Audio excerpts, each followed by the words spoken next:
Welcome back to Gedgehammer Reviews. Today we are going back to 2011, a time when Marvel took its first real cosmic leap. And it brought us Thor and all of that mythology into the MCU, and thank God it did.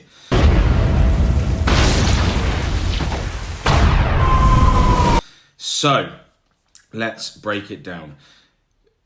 2011 Thor starts in Asgard, where we're immediately thrown into family drama with that sideline of prophecy. Odin has got two sons. He's got Thor, the heir apparent, who is strong, loud, and ready to swing a hammer at anything that moves. And then we've got our Loki, more calculated, more reserved, and already giving that future villain energy. The inciting incident, now Thor disobeys Odin, and he attacks the Frost Giants, basically starting a war for ego points. As a punishment, Odin then strips him of his powers and banishes him to Earth, hammerless. Your power! And I cast you out!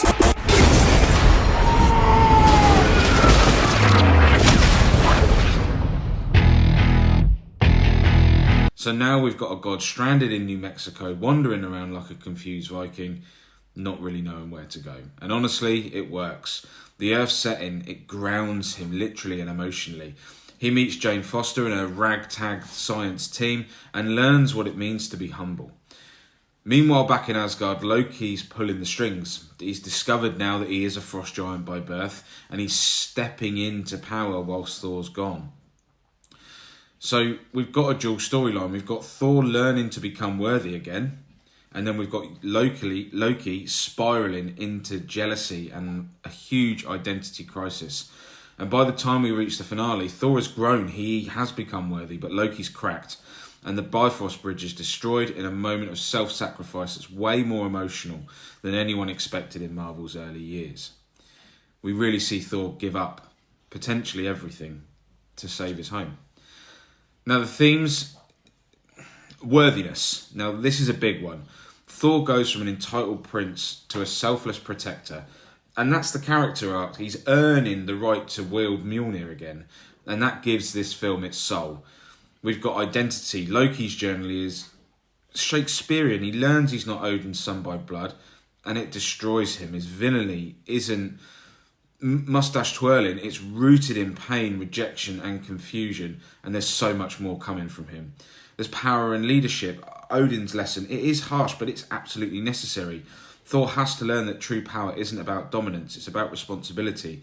And you can see the king that he'll become really start to take shape in the later stages of this movie. Whosoever holds this hammer, if it be worthy, shall possess the power of Thor.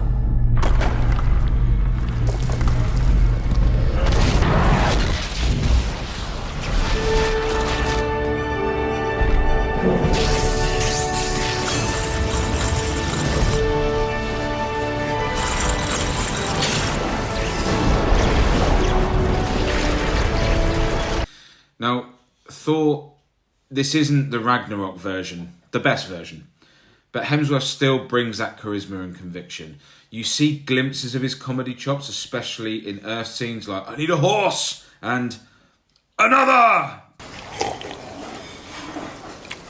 This drink, I like it. I know, it's great, right? Another! The mug smash moment, it's gold. Loki, of course, Tom Hiddleston walks away with this movie. It's complex, wounded, charismatic. This is the start of a character who will evolve across the entire MCU and bring us especially some of my favourite moments. Odin, Anthony Hopkins, he brings that weight and wisdom. You believe this man has ruled Asgard for thousands of years. We've got Natalie Portman as Jane Foster. It's charming, but her role is definitely underwritten. She's smart and curious, but mostly functions as Thor's Earth guide and love interest, but there could be more from her.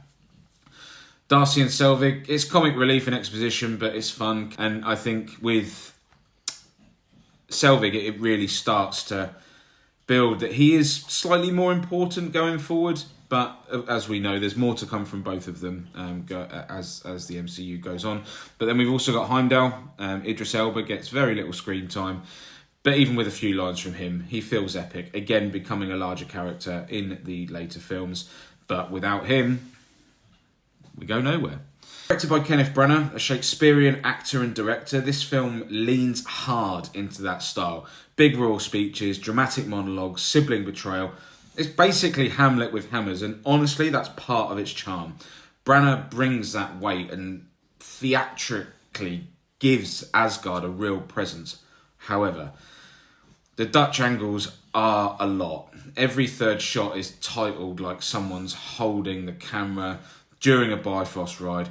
It's a style choice that doesn't always land. And for me also, the Earth scenes drag in the middle a little bit.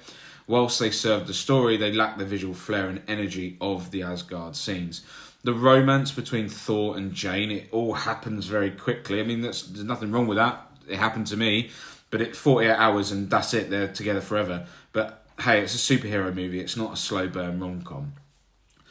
The legacy, what does this build? Now, here's the thing. It may not be everyone's favourite, but again, as with the other films that we've reviewed already, it is essential. It gave us Loki, for God's sake.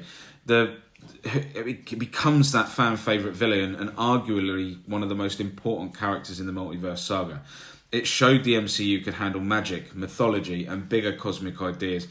And it proved that even more out there characters could work on screen. Without Thor, we don't get Ragnarok. We don't get Love and Thunder, although we probably shouldn't have done.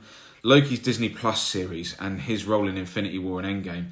This movie laid the groundwork for all of it. None of this happens without Thor. None of the future treks into space happen without Thor. Now, this isn't perfect. It's uneven at times. Some effects haven't aged brilliantly. I mean, it was 14 years ago. But it's bold, it's heartfelt and packed with moments that still resonate over a decade later. Loki's pain, Thor's growth, and Odin's tough love, a god learning to be human. And that's why it deserves more credit than it gets, because of the story that it gives us overall. If you're Team Thor, drop a hammer emoji in the comments. If Loki's your GOAT, then let's hear your favourite line. Don't forget to subscribe for more Throwback Marvel reviews as we go through Phase 1 and beyond. We are getting closer to the Avengers movie, and as always, whoever holds this hammer, if they shall be worthy, shall hit that like button, hit that subscribe button, get your notifications on. Remember guys, as always, keep smashing, have a great week. Thanks again, see you soon.